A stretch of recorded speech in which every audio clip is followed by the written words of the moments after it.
નમસ્કાર દર્શક મિત્રો, કચ્છ સમાચાર ન્યૂઝ ચેનલમાં આપનું સ્વાગત છે। તો હવે ચાલો જોઈએ આજના મુખ્ય સમાચાર વિસ્તારથી। ભુજ શહેરમાં ટ્રાફિક નિયમોના પાલન માટે પોલીસ દ્વારા સઘન ચેકિંગ અભિયાન હાથ ધરવામાં આવ્યું હતું।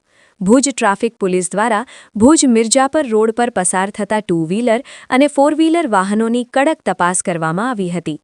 આ ચેકિંગ અભિયાન એએસઆઈ અરવિંદભાઈ પી આહિર અને એએસઆઈ વિક્રમસિંહ ગોહિલની આગેવાની હેઠળ પોલીસ સ્ટાફના સુરેશભાઈ પરમાર, ભાવેશભાઈ, લાલાભાઈ, નરસિંહભાઈ સહિતને કર્મચારીઓ દ્વારા હાથ ધરાયું હતું। ઉલ્લેખનીય છે કે ભુજ શહેરમાં ભારે ગરમી વચ્ચે પણ પોલીસ પોતાની ફરજ નિષ્ઠાપૂર્વક નિભાવી રહી છે। મિર્જાપર રોડ પર ટ્રાફિક પોલીસ ટીમ દ્વારા વાહનોને રોકીને સઘન ચકાસણી કરવામાં આવી હતી।